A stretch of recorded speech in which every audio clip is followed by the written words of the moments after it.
बैठ जाइए। सभा की कार्यवाही प्रारंभ की जाती है। अब प्रश्नोत्तर काल होगा। बैठिए, बैठ जाइए ना, बैठिए। क्या है बताइए। चर्चा हो रही थी महोदय, और आपने भी सभी दल के लोगों के लिए समय जो है आधारित किया था महोदय कि अपने पक्ष को एसआईआर के मुद्दे पे जो है रखेंगे। हम आपसे विनम्र आग्रह करेंगे कि जो अधूरा चर्चा जो रह गया था उस चर्चा को जो है पूरा किया जाए, ताकि अपने दल के सभी लोग जो है एसआईआर के विषय पे अपनी बात को रख सके महोदय। कल आपने अपनी बात रखी है, आप अगर पूरी नहीं होगी तो संक्षेप में 2-4 मिनट में अपनी बात पूरी करें।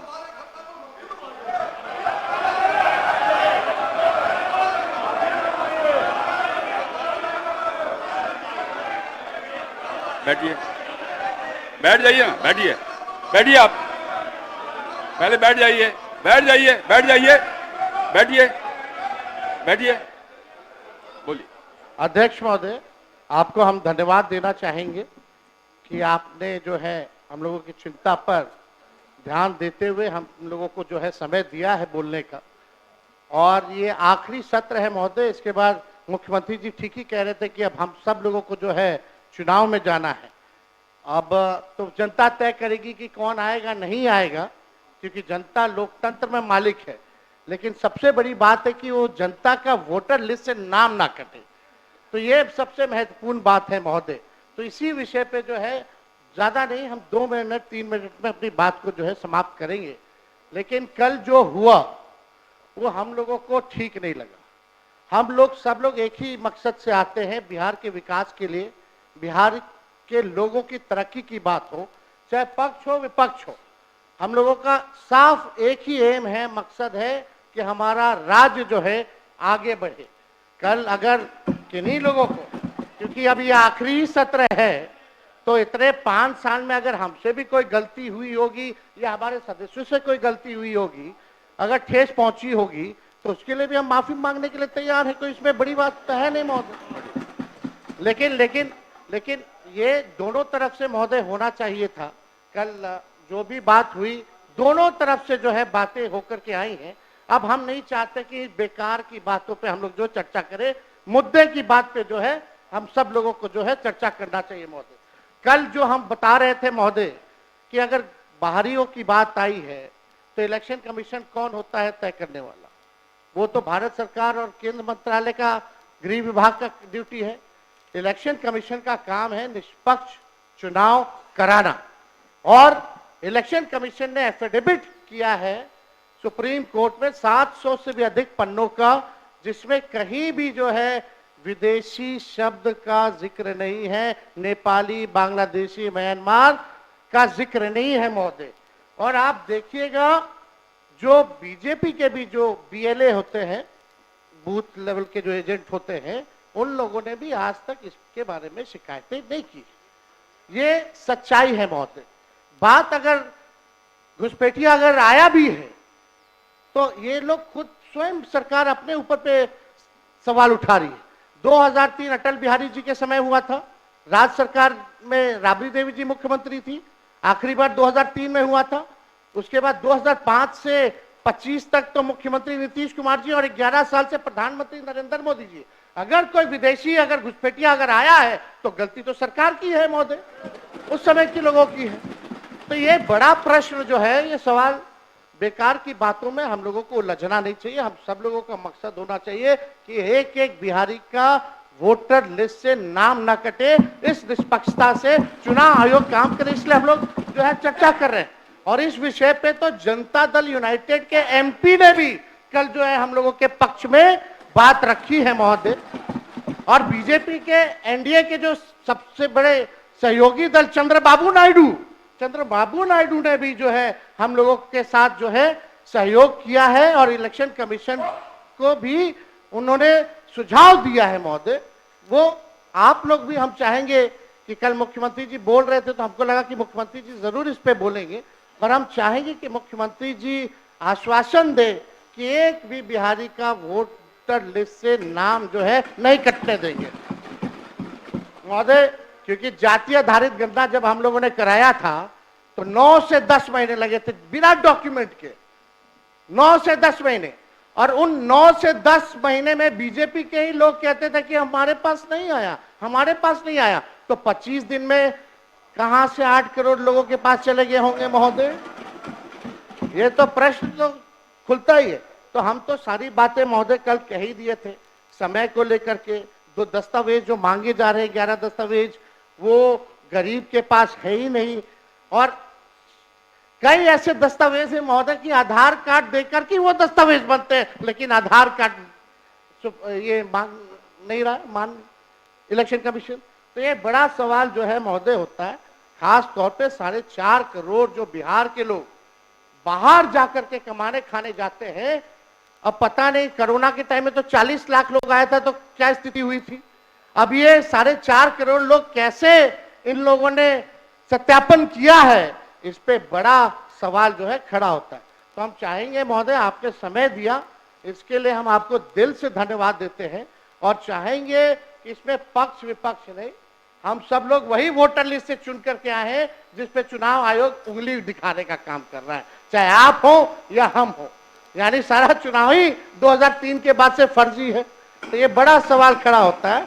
कम से कम अपने मालिकों के बारे में हम सब लोगों को सोचना चाहिए। उन गरीब वंचित शोषित समाज जो अंतिम पैदान पे जो खड़ा जो समाज है, उनको एक ही अधिकार बाबा साहब संविधान में दिए हैं, वोट का अधिकार। वोट का इतना ताकत है महोदय कि बड़ा से बड़ा नेता क्यों ना हो, प्रधानमंत्री क्यों ना हो, उसको भी जो है झुकना पड़ता है अपने गरीब वोटरों के आगे। तो इस पे महोदय हम चाहेंगे कि सभी दल के लोग जो है अपनी पक्ष को रखें। और आपने जो समय दिया इसके लिए आपको हम दिल से धन्यवाद देते हैं। श्री शकील अहमद खान, श्री शकील अहमद खान। बहुत बहुत शुक्रिया, 2 मिनट में अपनी बात करिए। आपने हम लोगों को समय दिया। और मुझे ये विश्वास है कि जिन बुनियादों को हम लोग रख रहे हैं और जिस तार्किक अंदाज से नेता प्रतिपक्ष ने अपनी बातें रखी हैं, उसको सरकार संज्ञान मिलेगी। एक छोटी सी कविता मुझे लगी कि पढ़ना चाहिए। ऐसा ना कि हम भी पढ़ने लगे उसके बदले। ये परवेज अख्तर की है। उनके गरीबा में खंजर हो, मुझे एतराज न हो, ऐसा हो नहीं सकता। कोई अपना गम सुनाए, मुझे खिराज न हो, ऐसा हो नहीं सकता। मैं इंसान हूं, मुझे खुदा ने बनाया है इंसान के लिए। किसी इंसान को दर्द हो, मुझे वो दर्द न हो, ऐसा हो नहीं सकता। तुम भूल गए अपने फर्ज को, तुम भूल गए अपने फर्ज को, मुझे फर्ज याद न हो, ऐसा हो नहीं सकता। तुम बांटते हो समाज को, मुझे एतराज न हो, ऐसा हो नहीं सकता। ये बात शकील साहब, आपके इस पंक्ति पर चुनाव आयोग को अगर बोलना होगा, क्या बोलेगा मालूम है आपको? वो कहेगा, सुन तो लीजिए ना, सुन, कहेगा इरादे मेरे हमेशा साफ होते हैं और इसलिए कई लोग मेरे खिलाफ होते हैं। यही वो कहेगा, दूसरा कुछ नहीं कर सकता है। बोलिए।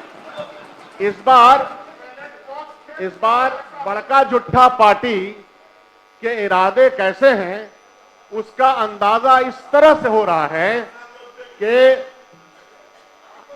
आपको मौका मिलेगा तो बड़का जुट्ठा पार्टी तो हम नहीं बोले, बहरहाल उनके इरादे की पुख्तगी का इल्म यूं हो रहा है कि संविधान में शांत रहिए। हमारा जो वोट का अधिकार है सर, आजादी के पहले हमारे वोट के अधिकार चंद लोगों के हाथों में थे। आजादी के बाद से असल मामला एक एक आदमी का, चाहे वो गरीब तरीन आदमी हो, चाहे वो समाज के किसी भी वर्ग का हो, उसके वोट का अधिकार उसको दिया गया आइडेंट फ्रेंचाइज को। और अगर उस वोट के खिलाफ कोई काम न्याय संगत नहीं हो रहा हो तो तकलीफें होंगी। आप ये कहिए, आपको कहना चाहिए कि एसआईआर हो, लेकिन उसका टाइम फ्रेम क्या है? इस टाइम फ्रेम में बिहार में आपने बहुत सारे अनाउंसमेंट किए हैं सरकार ने, उसके इम्प्लीमेंटेशन की आपको कोई सपना नहीं आ रहा है। आप इम्प्लीमेंटेशन अपने अहलकारों से एसआईआर के मामले में करवा रहे हैं, तो क्या यह मुमकिन है? यह मुमकिन नहीं है। जो काम कम से कम साल में चाहिए था, आपको मैं बताता हूं, जितने भी हमारे एमएलए साहबान दोस्त मित्र हैं, अपने अपने ब्लॉक में जाएं और अपने अपने ब्लॉक में देखेंगे कि इवन रेसिडेंशियल सर्टिफिकेट हजारों हजार की तादाद में उनके ब्लॉक में उसके रेसिडेंशियल सर्टिफिकेट नहीं बन रहे हैं। तो मैं ये बताना चाहता हूं, आपने जो समय दिया, कि आखिर क्या वजह थी कि इस शगुफे को इलेक्शन कमीशन ने लाया है। वो वजह पूरे बिहार को, पूरे मुल्क को इस बात इसकी समझ है। वो समझ ये है कि आपके तमाम जो सर्वेज आए हैं, जो इंटरनल सर्वेज में मौजूदा सरकार बिहार की हार रही है, अपनी हार की डर से, अपनी हार की मुसीबतों को देखते हुए आपने यह फैसला किया। क्योंकि पिछले बार जो अंतर था सरकार का, लेकिन इस सरकार का फैसला नहीं है, सरकार का और आप विषय पे आइए जी। हाँ। ये अंतर सिर्फ 12,000 का था। अगर आप 25-50 लाख काट लेंगे तो आप उस तरीके से अपनी सरकार बना लेंगे। ये आसान सा काम, ये आसान सा फॉर्मूला समझ में आता है, लेकिन हम लोग याद रखिएगा कि यह जो हो रहा है इसको हम होने नहीं देंगे। हम ये बात आपके सामने कह रहे हैं, वतन की फिक्र कर नादान, वतन की फिक्र कर नादान, मुसीबत आने वाली है, तेरे बर्बादियों के मशवरे हैं आसमानों में। अंदाजा नहीं है आपको कि आप क्या कर रहे हैं, और आपको यह भी अंदाजा नहीं है कि विपक्ष क्या करेगा। हम अपने वोटों का अधिकार का, उसमें किसका वोट जा रहा है? वंचित समाज, जो कौन सबसे ज्यादा पलायन के लिए जाता है, कौन सबसे ज्यादा मजदूरी के लिए जाता है, दलित समाज हमारा करोड़ों की तादाद में, लाखों की तादाद में बाहर है, उसका वोटर लिस्ट में वोट का नाम काट दिया जाएगा। संक्षेप करिए। माइनॉरिटीज, अति पिछड़ा, इन तमाम के 50-50 लाख काट दीजिए और जीत जाइए। अगर यह कोशिश आपकी है, इसीलिए शगुफा, तो ये हम होने नहीं देंगे, ये याद रखिएगा। बहुत बहुत शुक्रिया, आपने समय दिया। श्री महबूब आलम 2 मिनट में अपनी बात कहिए। महोदय, टू दी पॉइंट कहिए, टू दी पॉइंट। बहुत बहुत शुक्रिया महोदय, आपने मुझे बोलने का मौका दिया। दरअसल महोदय, विशेष गहन पुनरीक्षण के माध्यम से केंद्र की सरकार चुनाव आयोग के जरिए बिहार के करोड़ों गरीब, मजलूम, पिछड़ा, आदिवासी, अल्पसंख्यक, शेरशाहवादी, दलित का वोट से वंचित करने की साजिश कर रही है महोदय। आप व्यवधान मत डालिए, शांत रहिए, सुनिए महोदय। दूसरे की बात भी। ये 780 पन्ने के एफिडेविट में महोदय एक भी घुसपैठिया का नाम नहीं है, और घुसपैठिया शब्द नहीं है महोदय। ये लोग घुसपैठिया का नैरेटिव पैदा करके दरअसल मुसलमानों को गाली दे रहे हैं महोदय। महोदय, 2020 के चुनाव आयोग के सर्वेक्षण के तहत गुजरात, तेलंगाना और पश्चिम बंगाल में महोदय 2016 में एक भी घुसपैठिया नहीं है। 2017 में, अरे रुको यार, एक भी घुसपैठिया नहीं है। 2018 में सिर्फ 3 घुसपैठिया, बस 3, सिर्फ 3 विदेशी। 2019 में एक भी नहीं।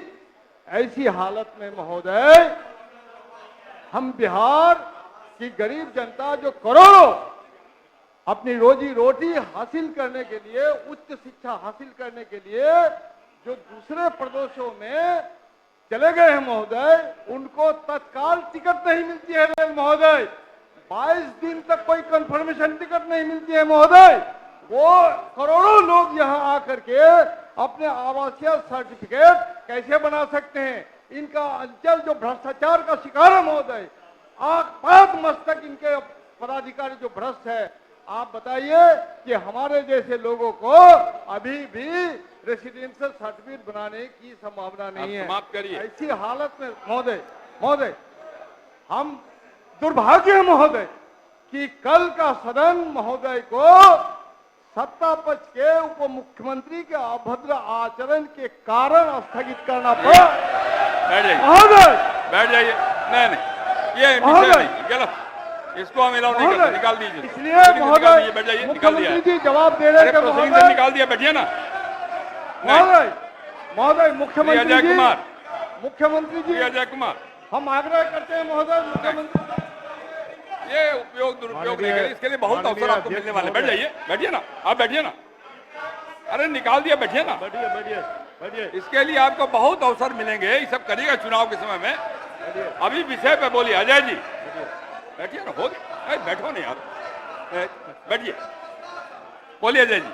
माननीय अध्यक्ष बैठिए महोदय, ना, बैठिए ना। मैं आपका शुक्रिया करता हूं। एसआईआर ऐसे मुद्दे पर आपने अपनी बात, पार्टी की बात को रखने का मौका दिया, अरे बैठिए ना। और मैं आपसे गुजारिश करना चाहता हूं, कई ऐसे मौके पर जब केंद्रीय सवाल पर इस सदन को कोई प्रस्ताव रखने का जरूरत पड़ी तो प्रस्ताव पेश किया है।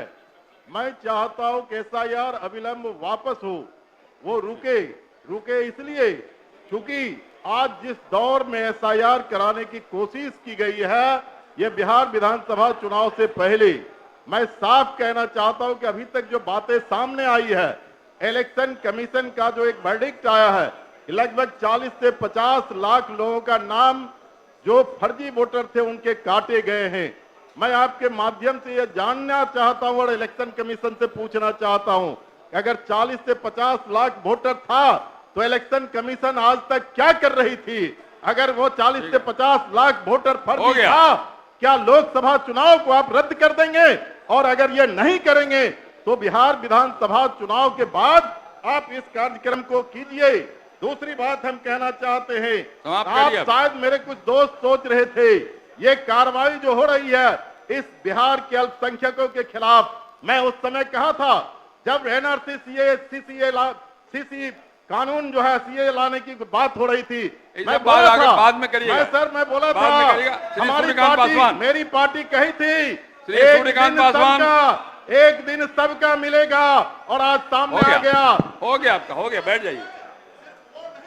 अध्यक्ष महोदय, बैठ जाइए, उनको बोलने दीजिए। सूर्यकांत पासवान जी बोलिए। मैं दिनकर की धरती से आता हूं महोदय। दिनकर जी ने कहा था समर शेष है, नहीं पाप की भागी केवल ब्याज, जो तटस्थ है समय लिखेगा उनका भी अपराध। अभी तो हम ही तटस्थ है भाई। आज ये पंक्ति, सूर्यकांत जी, अभी तो ये पक्ष है, ये विपक्ष है, तटस्थ तो केवल हम ही यहाँ पर हैं। मुझे क्यों सुना रहे हो आप? बोलो महोदय। बोलिए महोदय, आज ये पंक्ति उन सभी के लिए है जो परिस्थिति को समझ रहे हैं लेकिन चुप हैं, जो आपने आपको समाजवादी कहते हैं लेकिन लोकतंत्र पर हो रहे हमले को देखकर भी मौन साधे हुए। याद रखिए, अगर हम चुप रहे तो आने वाला समय हमें अपराधी लिखेगा। अध्यक्ष महोदय, बिहार की जनता ने हमें अपना विश्वास दिया है ताकि हम उनके अधिकारों की रक्षा कर सके, उनका मान सम्मान बचा सके। आज मतदाता सूची पुनर्निरीक्षण के नाम पर एक गहरी साजिश रची जा रही है। दो लोग इस धरती से हजारों किलोमीटर दूर बैठ करके बिहार के 14 करोड़ लोगों के मताधिकार को छीनने का प्रयास कर रहे हैं। एक बिहारी 100 पे भारी, ये सिर्फ नारा नहीं है महोदय, ये हमारी पहचान है। लेकिन आज दो लोग 14 करोड़ बिहारियों को चुनौती दे रहे हैं। हम उन्हें दिखा देंगे कि बिहार की चुनौती देने का अंजाम क्या होता है। यह सिर्फ मतदाता सूची संशोधन नहीं महोदय, यह दलित, पिछड़ों, अल्पसंख्यकों, मजदूरों, गरीबों का नाम मतदाता सूची से हटाने का षड्यंत्र है। ये बिहार की लोकतांत्रिक परंपरा को तानाशाही में बदलने की तैयारी है। बिहार में हर साल बाढ़ आती है महोदय। अध्यक्ष महोदय, मैं एक मिनट आदेश का पालन कर रहा हूँ। बोलिए। अध्यक्ष महोदय, इस गंभीर मुद्दे पर आपने सदन में लोगों को राय के इजहार का मौका दिया, मैं मुबारकबाद देता हूँ। एसआईआर से किसी को इनकार नहीं है, ये इलेक्शन कमीशन ऑफ इंडिया का अधिकार है, लेकिन जस्ट इलेक्शन से पहले और 25 दिन की अवधि में तुगलकी फरमान के जरिए से एसआईआर करा जाना, ये कहीं न कहीं केंद्र की भाजपा सरकार के हथकंडे के तौर पर इलेक्शन कमीशन का इस्तेमाल हो रहा है। आज बिहार में 14% लोगों के पास सर्टिफिकेट्स हैं, 2% लोगों के पास ही सिर्फ पासपोर्ट है, या 70% गरीबों के बच्चे, दलित, जो निर्धन हैं, एससी हैं, एसटी हैं, उनके पास कोई कागज नहीं है, और ये तुगलकी फरमान हमें प्रमाण पत्र दिखाने को कहता है। दूसरी तरफ माननीय मुख्यमंत्री जी यहाँ पर हैं, क्या वजह है कि बिहार के दूसरे जिलों में, प्रखंडों में आज वहां पर क्या कहते हैं, निवास प्रमाण पत्र बन रहा है, पारिवारिक सूची बन रही है, लेकिन सीमांचल के चारों जिले में इनके डीएम ने फरमान जारी कर दिया है, सीओ कहीं भी आरटीपीएस के जरिए से हमारे सर्टिफिकेट इशू नहीं किया जा रहा है। मैं भाजपा के साथियों को कहना चाहता हूं कि किशनगंज सीमांचल के इलाके में जाते हो तो हमारी दाढ़ी और टोपी देखकर, हमारे एक मिनट सर, हमारे मस्जिदों के मीनारे को देखकर आपको लगता है कि यहाँ भारतवासी नहीं है या बांग्लादेशी है। मैं बताना चाहता हूँ कि जिस वक्त देश का बंटवारा हो रहा था, पाकिस्तान दो टुकड़ा हो गया था, अगर सीमांचल खरवट बदल लेता तो भारत भी दो टुकड़ा हो जाता। आसाम को अगर अखंड भारत में शामिल किया है तो सीमांचल के लोगों ने शामिल किया है। आप 25 दिन के अंदर में स्पेशल कैंप लगवाइए और हमारे लोगों को सर्टिफिकेट दिलवाइए। बैठ जाइए, बोलिए। माननीय अध्यक्ष महोदय, आपको बहुत बहुत धन्यवाद। आज हमारे माननीय मुख्यमंत्री जी जो पूरे बिहार में जो सर्वेक्षण चला रहे हैं चुनाव आयोग के नामाकरण के ऊपर, तो मैं अभी यही कहना चाहती हूं कि माननीय मुख्यमंत्री जी का जो निर्णय है काफी सराहनीय है, क्योंकि जो देखा जा रहा है जगह पर, यहाँ पर देखा जा रहा है कि एक ही व्यक्ति दो तीन जगह नाम जोड़ा करके और वोट का दुरुपयोग करते हैं। दूसरी चीज है कि सरकार ने स्पष्ट रूप से कहा है कि हमारे राज्य में घुसपैठिए लोग हैं, जैसे बंगाल है, नेपाल है, इत्यादि लोग हैं, अरे दूसरे की बात यहाँ पर बैठ करके नाम जोड़वाने का काम करते हैं और उसका वोट का दुरुपयोग करते हैं। यहाँ स्पष्ट सरकार की नीति है कि जो बाहरी लोग हैं वो बाहर हों और जो अपने देश के लोग हैं वो मताधिकार का प्रयोग करें। निर्णय काफी सराहनीय है। हमारे माननीय मुख्यमंत्री जी चौमुखी विकास के साथ साथ और हर समय बिहार को स्वच्छ और सुंदर बनाने का सपना इन्होंने देखा है। उसी प्रकार चुनाव में भी जो दुरुपयोग होता है, हम अपना ही उदाहरण दे दें माननीय अध्यक्ष महोदय। मेरा बूथ फतेहपुर प्रखंड का बाबू ग्राम है और महादलितों को तितर बितर करके और अपना ही नाम ये लोग जोड़ करके, दमांग लोग हैं, 2-3 जगह नाम जोड़ करके और नाम जोड़ते हैं और वहां पर वोट का विरोध करते हैं। अब महादलितों को वंचित किया जाता है। इसलिए मैं माननीय मुख्यमंत्री जी को मैं सराहना करती हूं कि जो उनका निर्णय है काफी उत्तम निर्णय है और स्पष्ट रूप से मताधिकार का प्रयोग गरीब से गरीब लोग करेंगे। इसलिए ये अपनी सरकार को मैं बहुत बहुत धन्यवाद देती हूँ। माननीय मुख्यमंत्री, माननीय प्रधान। यहाँ रुकेंगे एक ब्रेक के लिए, मिलते हैं ब्रेक के बाद।